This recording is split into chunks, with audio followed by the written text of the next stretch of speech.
Welcome, everyone. My name is Stephanie Kissinger, and I'm the head of community at Evolution. As you arrive, we are just going to take a few minutes and allow people to show up. So we'll probably start a little closer to 9:04. As we're waiting, we invite you to just find a comfortable place to sit. Make sure you have a journal and a pen on hand, and we will get started soon.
Welcome to those who are just arriving. My name is Stephanie, and I'm the head of community at Evolution. And welcome to our first session of Evolution Leadership Foundations. We are waiting to get started until people show up a little bit more, so probably closer to 9:04 for those on the West Coast. As we're waiting, make sure you find a comfortable place to sit and grab a journal and a pen, and we'll get started soon.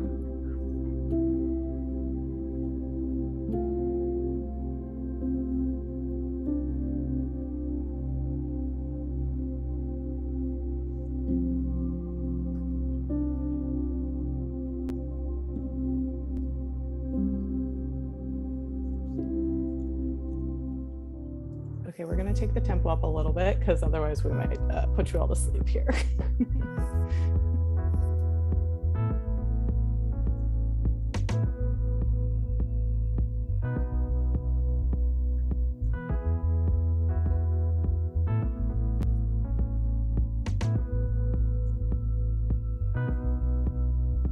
So for those of you just arriving, groove if you want to.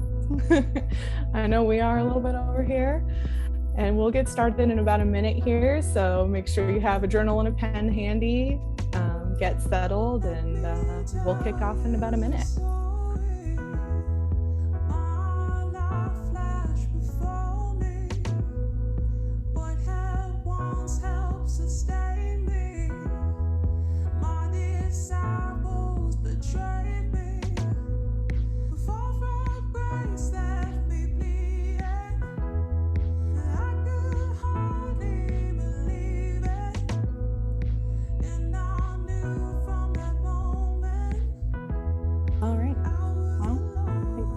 Time, and I'm going to hand it over to Auron and Logothetti.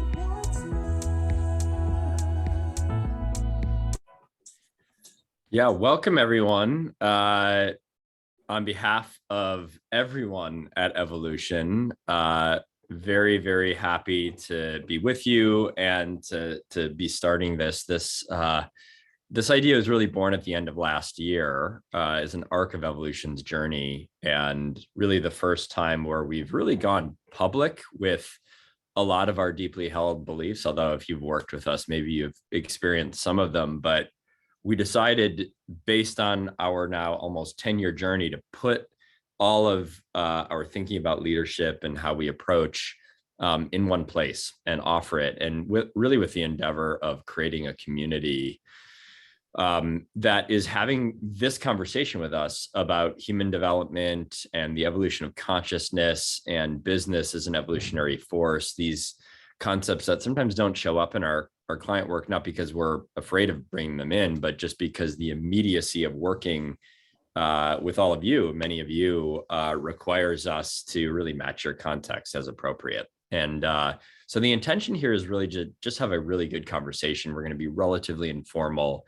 This is going to go by very fast. Over the course of the 8 sessions, hopefully you'll get some things for yourself individually. We'll offer some reflection exercises, but we really aim to just be in conversation with you. So I'm Matt Auron, managing director and co-founder, and I'm going to kick it over to you, Janet, my partner.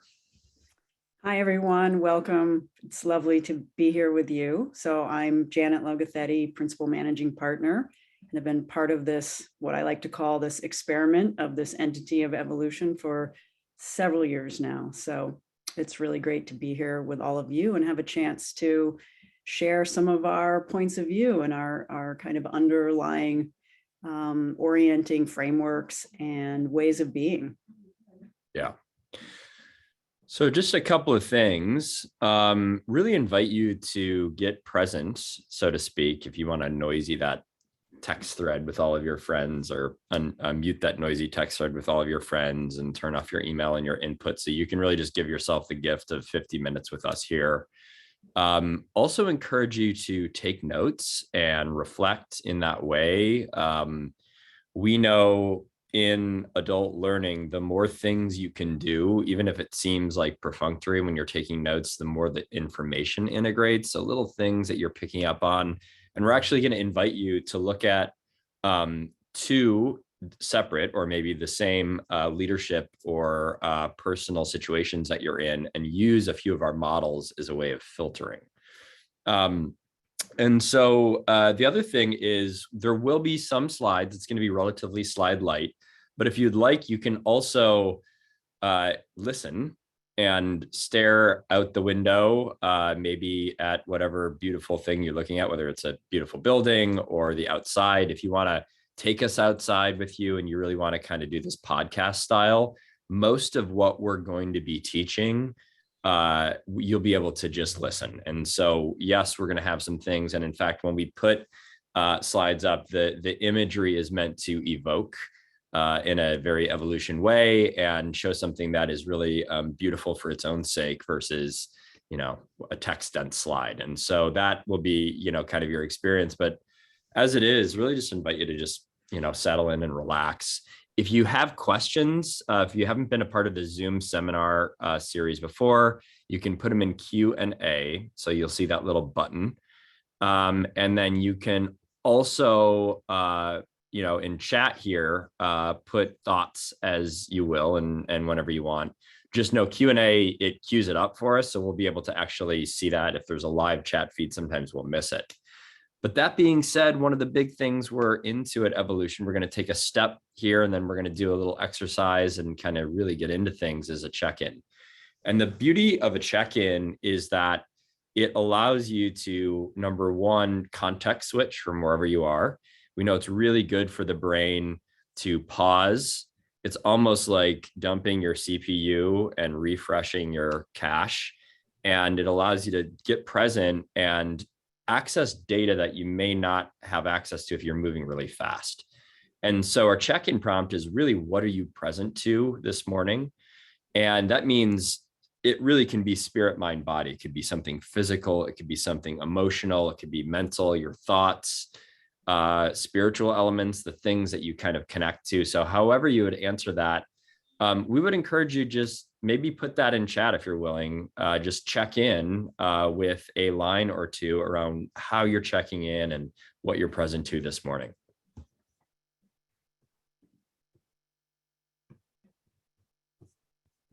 I think you should be able to type in chat.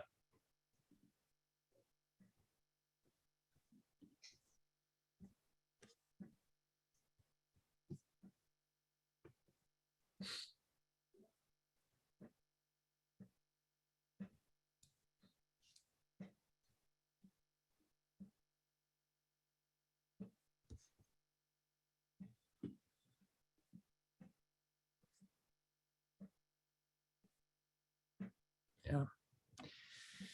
Cool.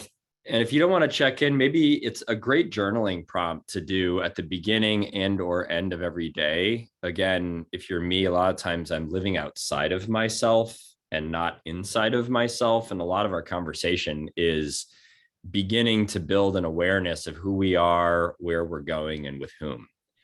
And so just the simple journaling practice around what happened to you, what you're learning, what you experienced, it builds that muscle of self-awareness.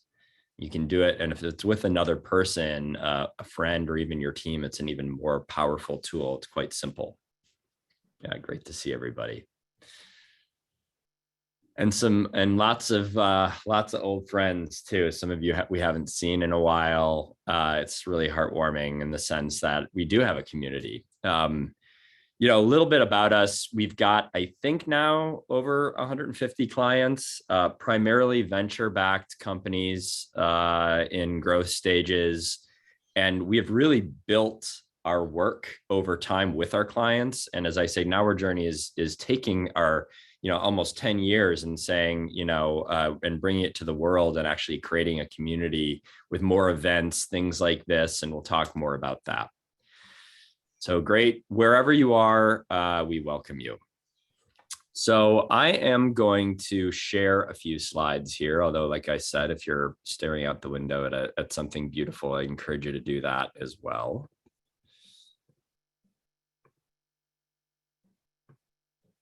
Okay. Oops.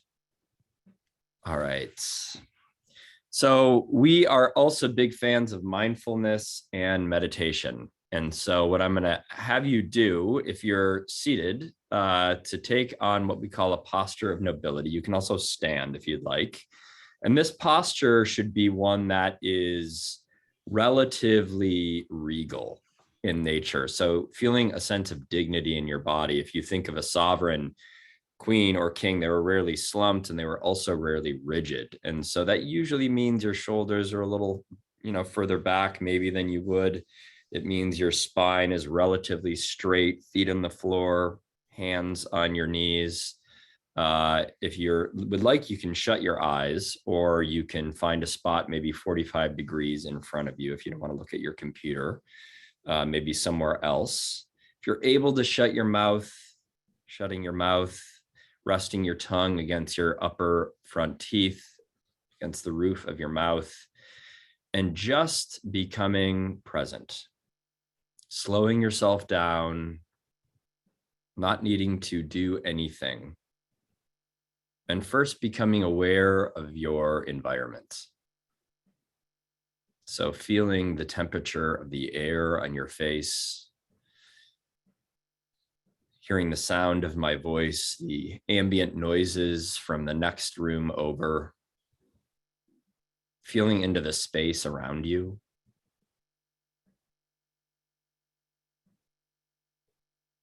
Noticing if you're attaching to things and drifting, just bringing yourself back to being present.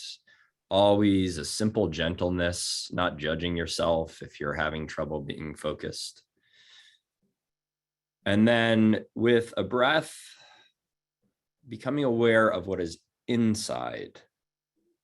So noticing subtle energies, emotions, thoughts that are moving through your head like clouds in the sky. Whatever sensation or emotion you're feeling, whatever thought arises, just noticing it.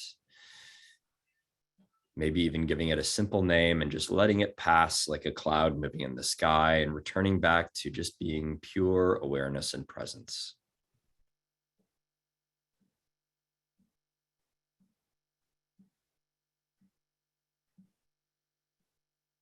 Tracking your breath nice and easy. As you do this, an exhale may come. That's your nervous system activating and relaxing.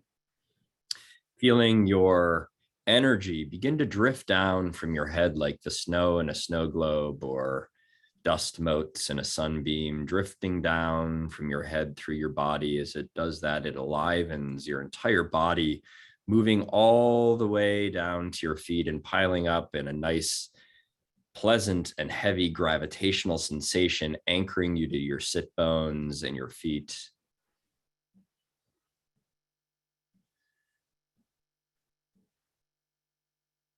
Becoming more present and more in your body.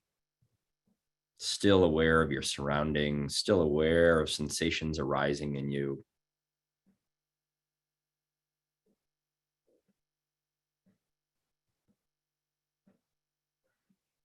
And then for a moment, just allowing your awareness to rest in your heart space.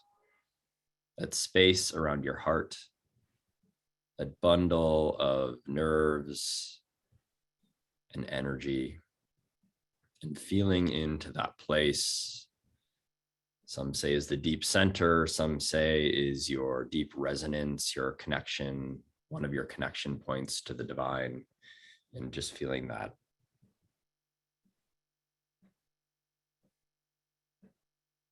Nice, easy breath, wiggling your toes and fingers and coming back into the room, so to speak. Opening your eyes. Welcome. Welcome. So this is about leadership. And the journey of leadership is an external journey. The nature of what it is something that you are out in the world taking risks and creating something and leading people in common cause. And what we know, what we believe about leadership that is fundamental is that as you go in an external journey, you go in an inward one as well. And that the journey of leadership is a journey into yourself. And the father of the study of leadership is a man named Warren Bennis, wrote a book on leadership in the early 80s and says that becoming a leader is about becoming more of yourself. It's just that simple, and it's just that difficult. And one of his last books he wrote didn't really have a good title. It was called Geeks and Geezers. He talked about how leaders go through these crucibles. And what he meant by that were like aged leaders and young leaders and tech founders and big company leaders and church leaders. They all go through these gauntlets as they're out in the world questing and trying new things and leading larger organizations and taking risks with the things that they're doing. There is a profound transformation that occurs, an initiation that goes through each stage. And what we know as a monomyth is the hero's journey, which is the superstructure of transformation. For those of you that know that, it is a myth from Joseph Campbell, who wrote it as his doctoral thesis in 1947, studied all the myths across the world, and discovered that they all have the same story. And the reason why humans keep coming back to them is it is how our psyche changes. And so that the story of hearing a call to adventure, of seeing that star that you want to go after in your life or in the world, leads you actually into a descent where you're confronted with things and challenges and barriers that ultimately are challenges and barriers inside of yourself. And that through the whole journey, right, and that descent and that ordeal in the innermost cave that happens in the hero's journey, there's an archetypal helper or sage. If you think of Rafiki in The Lion King, if you think of Obi-Wan Kenobi, in these hero's journey stories that are now written in a lot of the screenplays that we know, there's someone there to hold the container, the wall, to create learning and integration. So the struggle isn't needless struggle, that the firewalk actually burns off parts of you and leaves a more pure, powerful essence version of yourself and allows you to be a greater gift in the world. After that, after the ordeal, there's that return with the boon back to the world. And so we've seen it again and again and again. And many of the leaders that we work with, they're working with very practical things. But as we work with them over the years, we can see them fundamentally transform in their ways of being. And that leadership development fundamentally is a form of personal transformation, and the two go hand in hand. So Janet, do you want to talk a little bit about how we see leadership and stewardship and, just kind of our mental model? Yeah, sure. And just kind of carrying on from where you left off, one of the ways that I describe this journey or observe in the clients that I've worked with over the years is that particularly in the tech startup VC-backed world, there's such an intensity around money and power and fame. All the hopes, all the fears are in there, and it becomes like an alchemical vessel for the soul.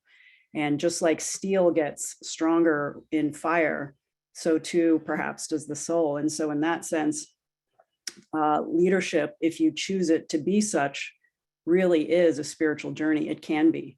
It can also be all kinds of other things, but that's something I've observed over the many years of working with clients.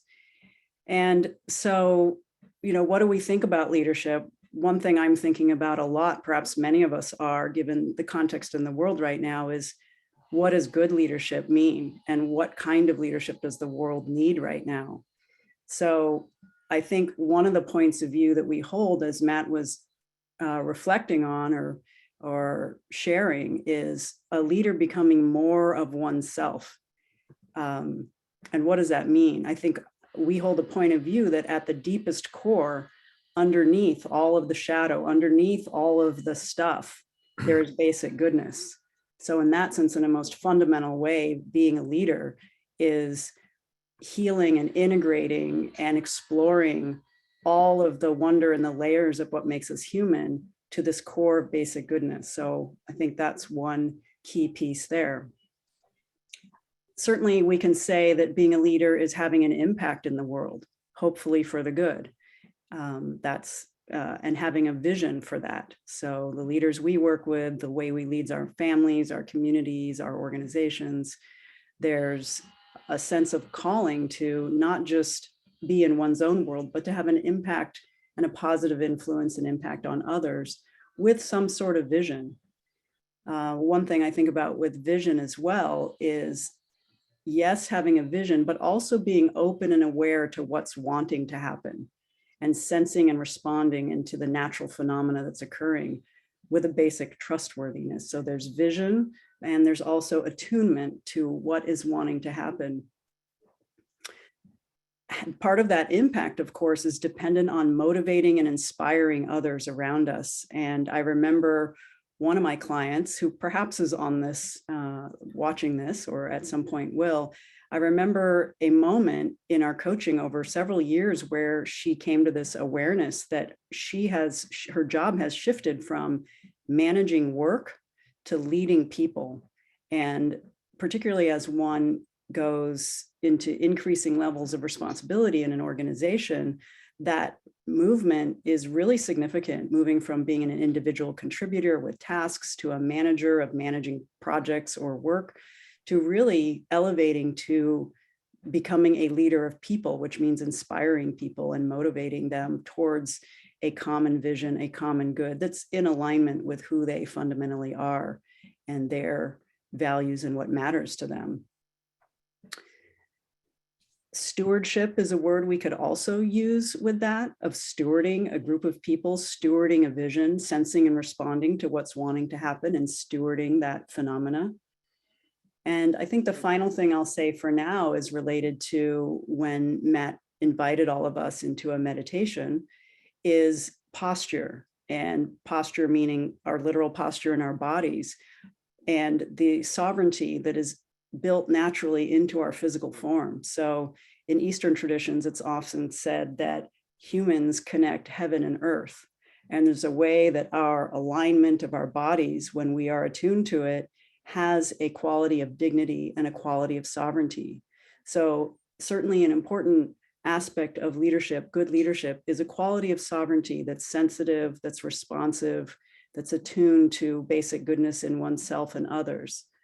And taking one's seat is a phrase that I have learned from one of my mentors and teachers that I really makes sense to me, to take one's seat in the throne of one's own life. Yeah. So those are some thoughts I and we have and share about what this whole thing is at all. Yeah, it's I think there's like thousands of leadership books at this point. I mean, it's one of those phrases that I almost resist, in my kind of iconoclastic way. I don't even like saying that word sometimes. It's like, can we call it something else? Because it's like So we really tried to think hard in defining it. And as Janet said, I think really well, like, and Kouzes and Posner have done 25 years of leadership research. There are a couple of professors at Santa Clara, and the number one competency that they've found in their research is forward thinking, beyond being kind, beyond being smart. It's leading people. And you can see how that kind of visioning and having a vision for the future has been used for good and evil, right? It's a incredibly motivational thing.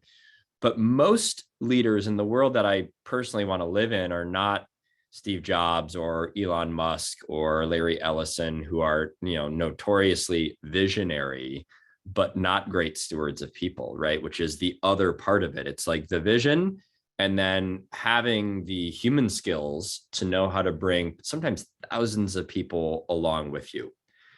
And that those two things sometimes don't go together, and sometimes leaders are better at one or the other. But there is a learning process, which is, again, it's another kind of trope of development that can happen, where leadership is a process that everyone can undergo. It is something that some of us have more natural tendencies, but it absolutely can be learned. And I like, Janet talking about sovereignty, because that is an archetype. There's if you think of, like, sometimes people talk about these 4 cardinal archetypes: the connector, the magician or sage, the warrior, or the sovereign. And sovereign energy is visionary. It's the cultivator of wisdom and discretion. It's usually connected to the greatest good and trying to make just decisions for the most. And that is incredibly hard when you're under stress, challenged yourself, emotionally activated. And what you find when you go through these gauntlets, having children, taking on a leadership role, a hard new task, is there is a confronting that happens. And what happens is we become more and more comfortable with ourselves. And you think of that dignity, nobility, and sovereignty, you become at ease. And it's not an arrogance. It's actually a great humility. And in that, you're slowed down, you're connected to your prefrontal cortex, and you're just awake.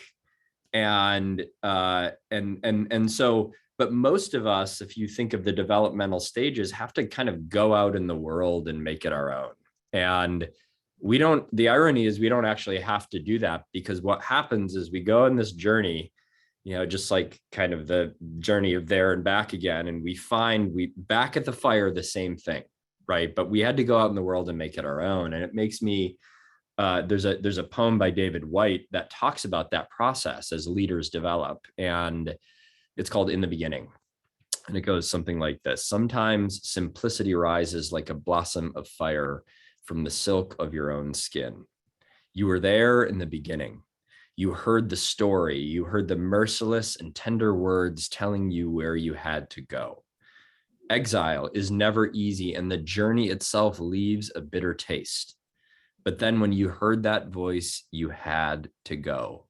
You couldn't sit by the fire. You couldn't live so close to the live flame of that compassion.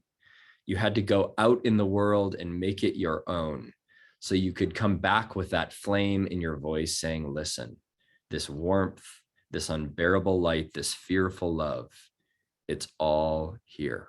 It's all here.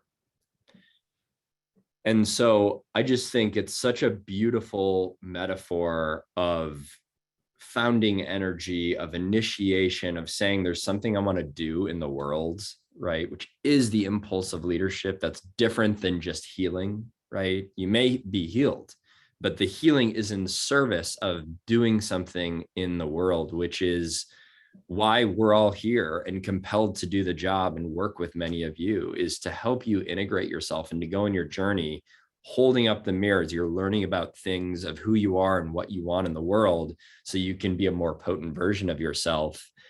And in that way, we're all participating in evolution. And we'll talk about evolution as a model for leadership development in the next session, because it's a really elegant and organic way to think about the layers of learning that happen on each other as a leader develops. But for now, just knowing that it's a journey and being curious for yourself around where you are in your journey and how you're moving out in the world and what is calling you and what it is confronting inside of you that needs integration.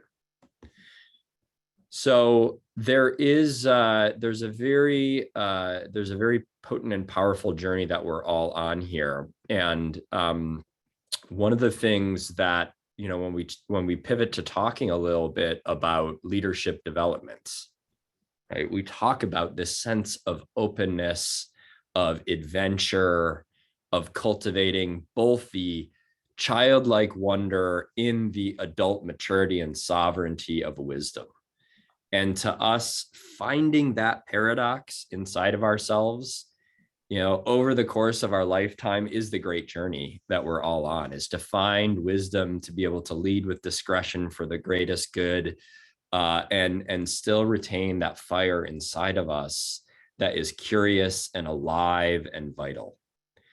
And a lot of times, one of the reasons why we love space so much is that is a state creating experience. If you've been to, from Minnesota, so I think of there's these lakes laying out on the dock and looking up, and you can actually see the ripple of the Milky Way, and what that does to me and how I feel, and in a sense of fullness coming back from that, start writing down ideas and getting transfixed by things. And so trying to cultivate that for yourself over and over, and doing the things that you need. Right. So when we talk about developing leaders, excuse me, I've had a cold running through my house, maybe some of you as well. We talk about going into yourself and both out in the world. And there's two primary axes in leadership development that we follow and we believe. The first is what we would call SPAN, or horizontal development, as it's called sometimes. And these are the things that are cultivated as skills, as competencies, learning to do the thing, give feedback, listen better, coach, manage your time, all really important things. Manage a P&L, how to hold, different business units and manage thousands of people. All of that is skill acquisition and can be learned, and you have to. Also, the reason why formal training is really important, because it actually develops a sense of breadth. So there's a whole different axis that is vertical development, as it's sometimes called, which is depth. And that depth in leadership is both up and down. The up is the transcendent, which is what am I called to do and what am I leading people towards. Leaders own the domain of the future. They're usually the ones that are thinking the farthest out. Sometimes it can be really scary to realize that you're the only one thinking 2 years out, the people that you're leading. It's also the sense of inspiration and the heavens, and thinking and seeing the horizon and accessing a sense of purpose and vision. The down aspects, the gravity, the eminence of depth is into your integrity and values, your personal operating system, your narratives, the healing that you need, your family of origin imprinting, all aspects of your personality, understanding that it's like a diamond. There's all these facets that you can learn about yourself over the course of a lifetime. And as you do that, as you gain real depth, that's one of the things that people feel as executive presence. That's one of the things that gives you access to know, when you have a really complex decision, who you are at your core and what you stand for, provides a filter for you to make that decision. And even if, there is some impact either way. And so let me just kind of pause here again. And Janet, if you kind of want to enter and kind of, add anything that you would say, especially when you think of the folks that we work with that are on these continuums. Yeah, as you're talking about that vertical dimension, of course, if you know me, this won't surprise you whatsoever, but I go back to the body and again to that posture, that there's an anchoring. The natural structure of the human body is exactly this. There's an immanent quality, a grounded quality, and a self-awareness and knowledge and integration, as well as this transcendent. The other piece I'm thinking about too is, as we heal and integrate whatever it is we need to heal and integrate in our psychology, we become kind of having a stronger sense of self, or one could say a stronger ego, in the positive sense of ego, of knowing who one is, knowing the scripting, having integrated shadow and pain, faced all of that. And as we do that, we are then more positioned to be able to transcend that ego into more trans-egoic states, which can be vision, it can be that upward call, upward towards heaven, we could say. And also, if we think of the word trans-egoic or transpersonal, it means across as well. So we're thinking not just of myself and a certain kind of self-absorption, but a vision and a sense of connection, both upward and outward, to encompass all others, people on our team, and ultimately to all other sentient beings. So that depth piece is something that I think often isn't talked about in leadership, or considered kind of in leadership domain.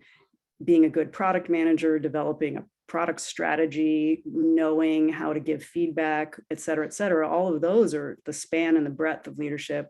I think one of the points of view that certainly drew me to help create this thing we're calling evolution is this awareness and recognition of the importance of depth and integration as a person, and ultimately to transcend that sense of being a person.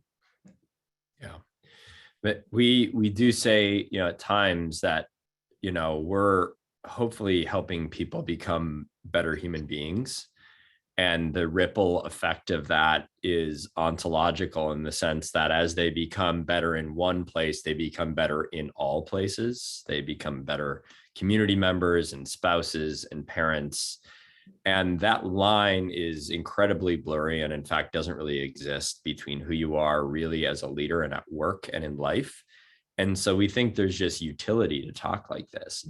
And some of the things that Janet is talking about are, there's actually developmental levels that you can move through as a leader. Many of them are associated with different stages of a company. By the way, we're going to talk about developmental theory and developmental models and how we think about that in greater detail in the next session. But as that happens and as that occurs, a leader is formed. And the kind of irony is that we are formed through adversity and through initiation and through crucible. And that's what Warren Bennis talked about. And that's why it's really important to have someone there, so the pain isn't just pain, but the pain becomes integration. And that's why, there's that phrase, it takes two to make one. And the archetype of the helper, whether it's the priest or the sage or the village elder or the coach, it's had a bunch of different forms throughout history. And the thing that we love about coaching is it's an incredibly modern and interdisciplinary form of helping. Still therapy has its origins from Freud, right? That medical model was the origins of where that comes from, the diagnostics, the empiricism. And there's only so much quantitative empiricism we can apply to the subjectivity of the human soul. And so, and additionally, we know human functioning is not just individual depths or systemic forces around us at all times. There's the system of our community and our class and the organization we're in and our gender. And those kind of things really require a much broader point of view and even toolkit. And so one of the things about coaches is we're able to apply a broad interdisciplinary toolkit to help people assess all of the different inputs into themselves and the issues that they're facing, which also includes depth. And so that's one of the reasons why I think we're coaches, and the way where we practice in the world is in business, because people spend the majority of their lives at work as adults. It is the context where the dramas of our lives play out, where we test ourselves, where we recreate our family of origin in our team, where we project dad on our boss, where we come up against our limitations, where we find what is purposeful for us and change our career and change what we're doing. And so, given that this is the place we practice, and we're, as coaches, taking an interdisciplinary framework and using what was known as integral theory in a little bit of our own twist to support leaders. And so sometimes we say at Evolution, we don't really have models. We're fairly tool agnostic. We have many that we like, but we don't, nor are we limited by just this 5-box model, and we run everything through that. And so integral theory comes from Ken Wilber, big brain guy, lives in Boulder, a consciousness theorist, wrote many books. He has a 4-quadrant model that we have reduced into essentially 3 dimensions. And these 3 dimensions show up every single time that we're working with a leader and every single time we're assessing an issue.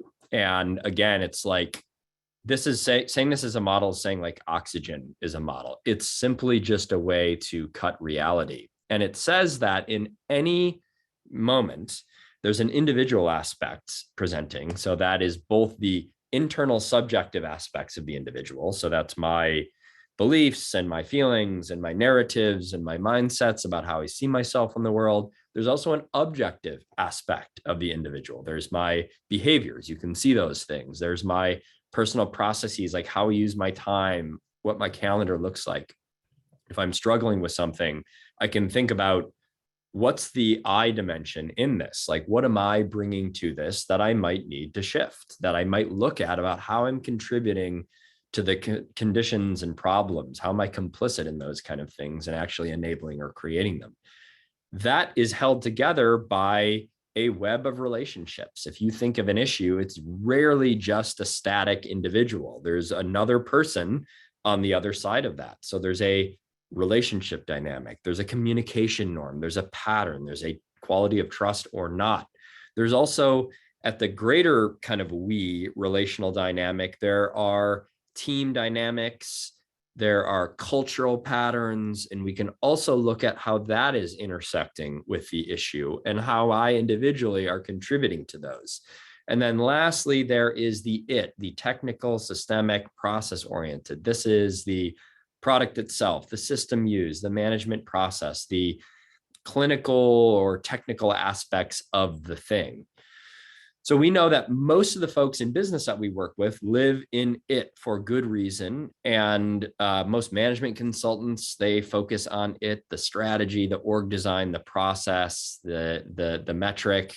So coaches are always trying to nudge people back into I and we, because humans are famously resistant to those things and they're contributing to the issue.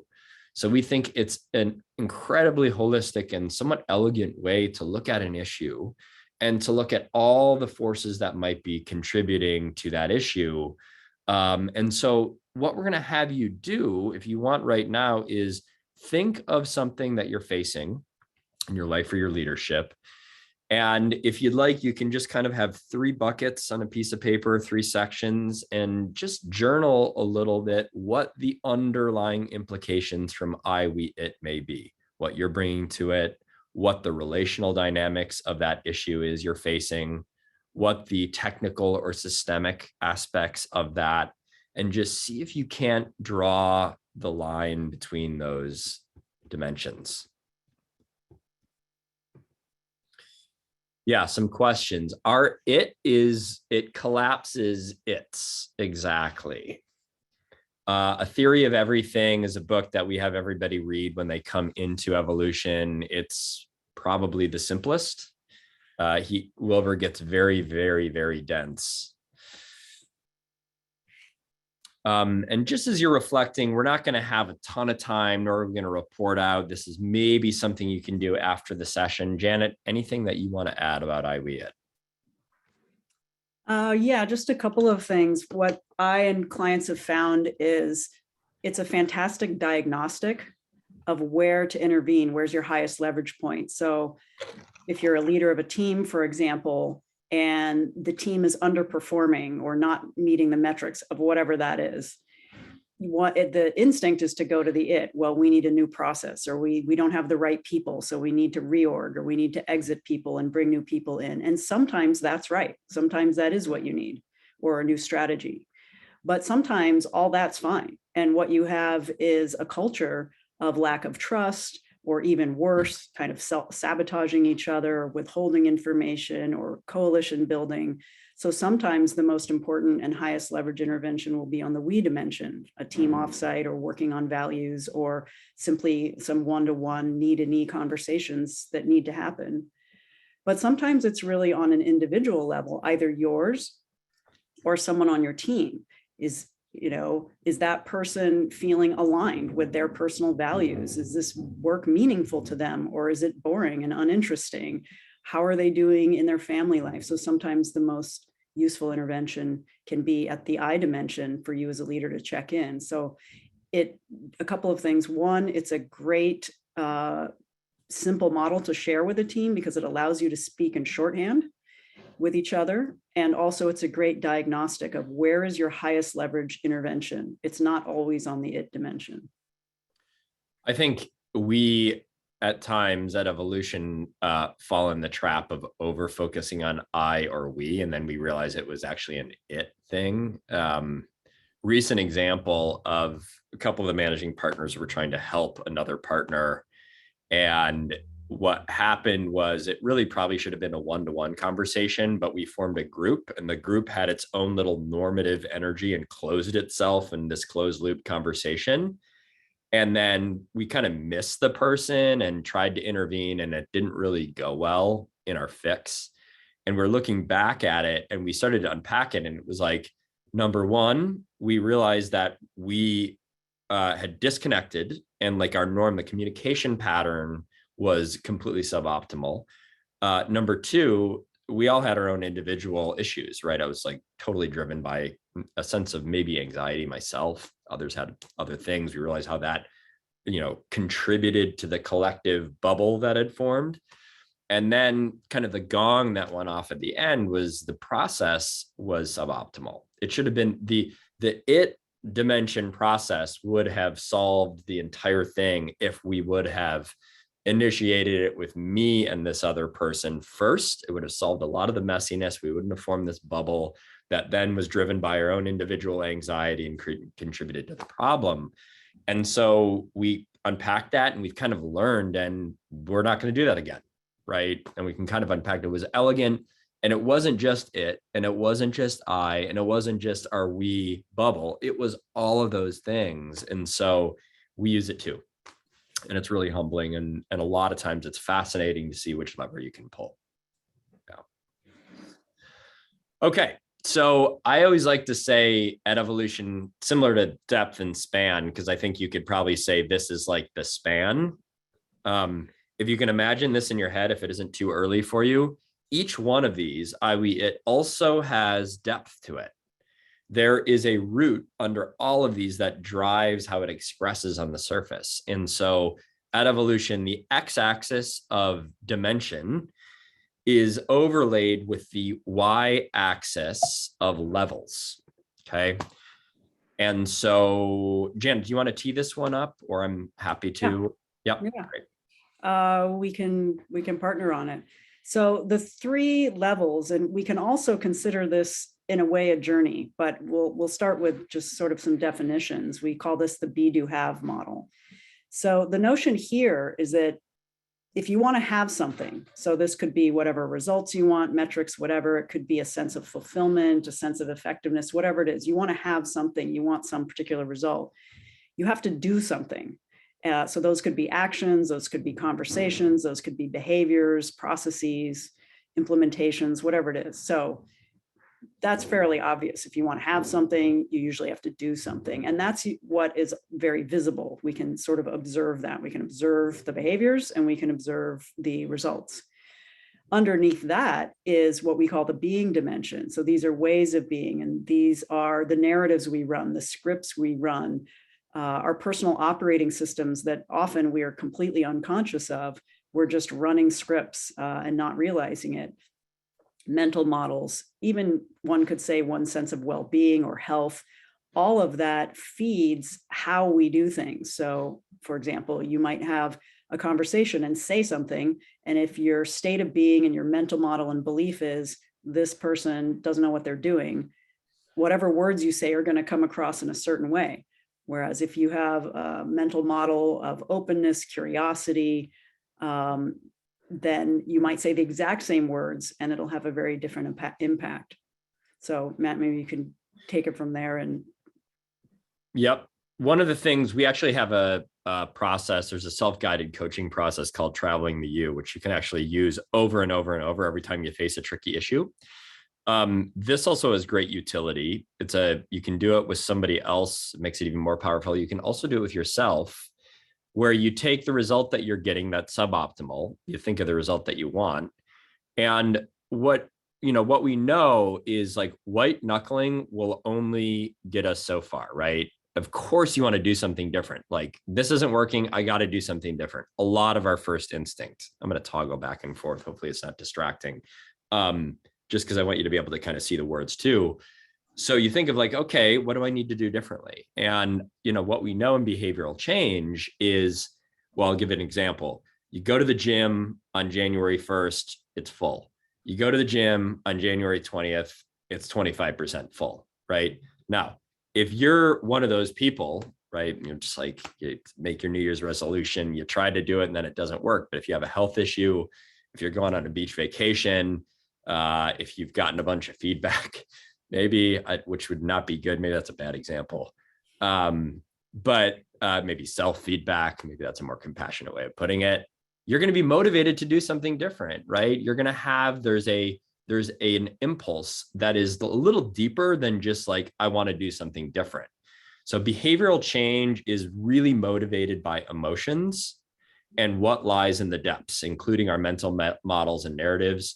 We know from a lot of trauma work and when we do deep work with folks that emotions and deeper narratives are locked in together.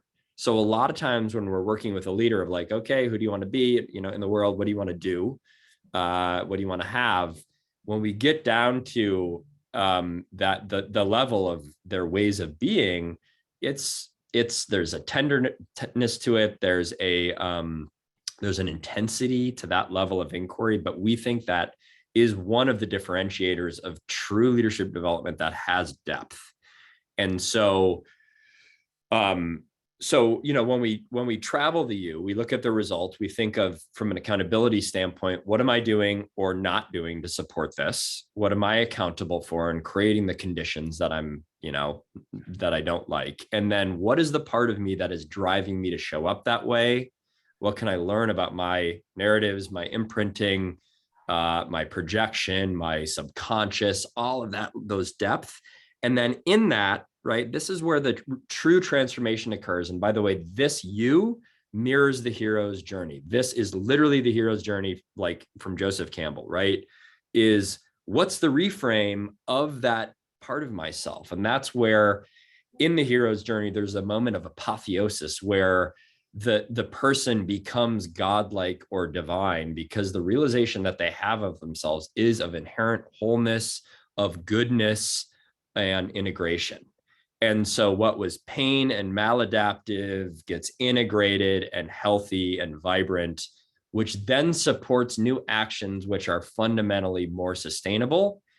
We know all the research shows and they stick and the new results happens. And so this is it's much deeper than just what's the new action you're going to take. Although that's important. Accountability is of course important and holding yourself to account. But understanding that who you are and who you're being drives how you show up, which drives your results. Beliefs drive behaviors, which drive results. And there's a root cause analysis you can do every single time. So we're going to encourage you to think about either the same issue from IWEAT.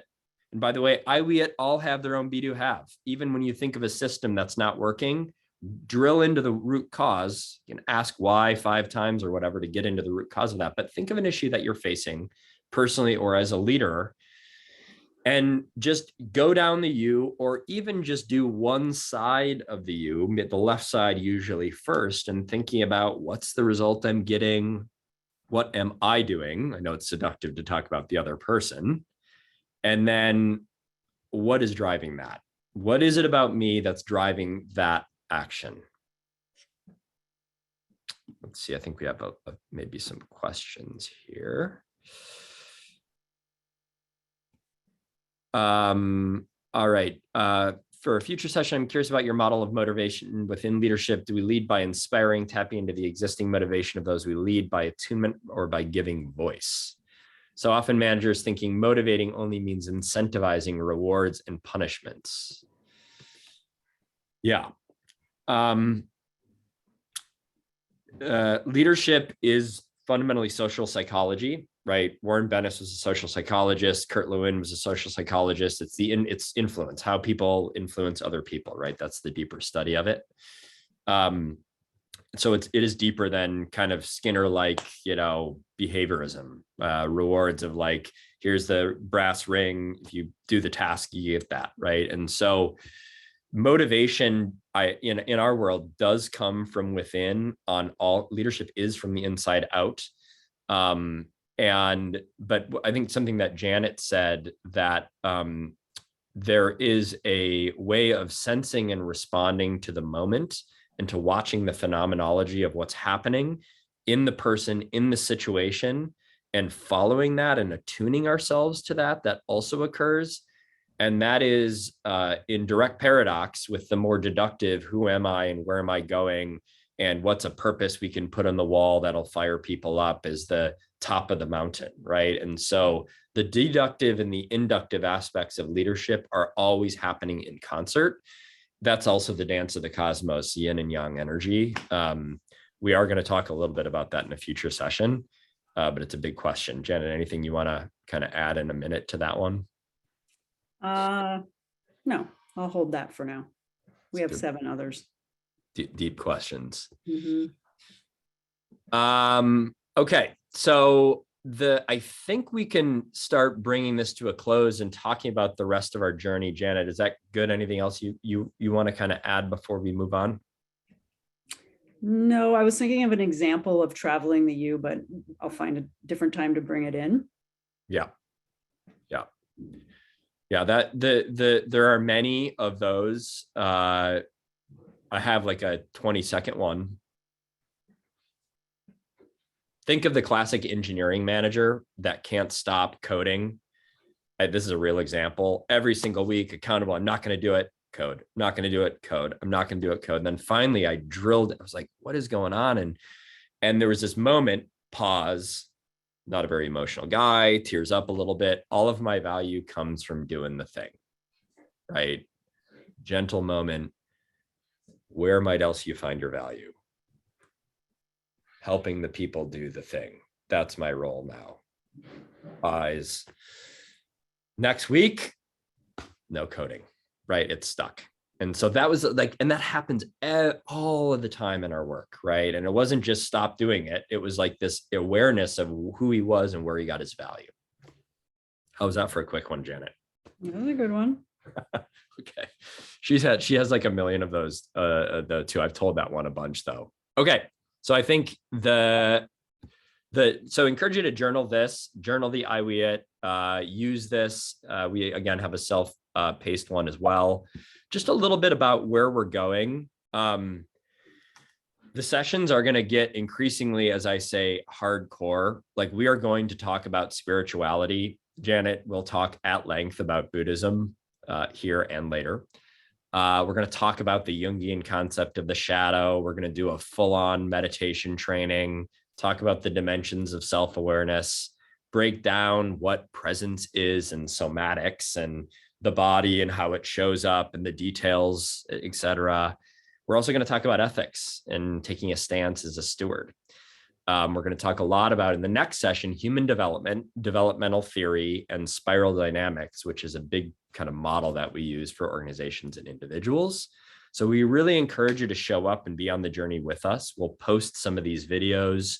We're learning. This is the first time we've done it. So please take all of this, with a bit of a grain of salt and give us feedback, and really appreciate all of you for showing up today.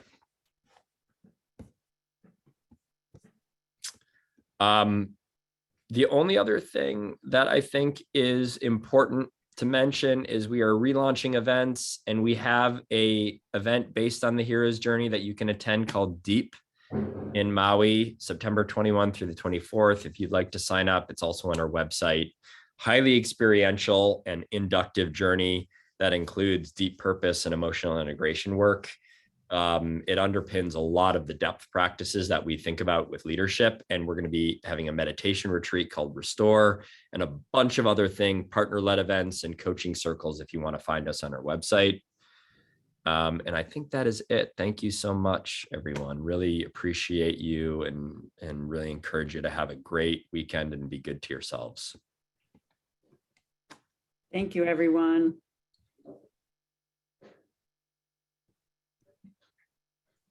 Yeah, I love seeing the checkouts as well.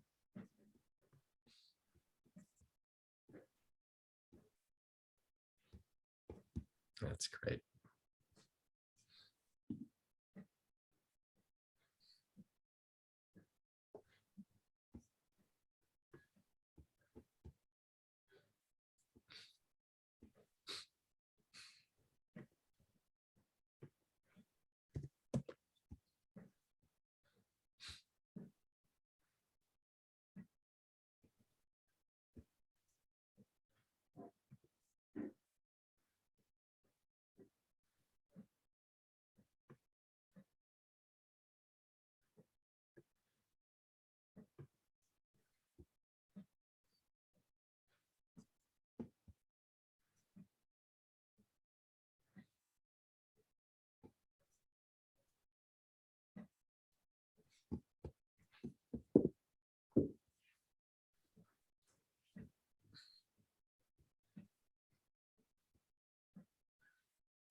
All right.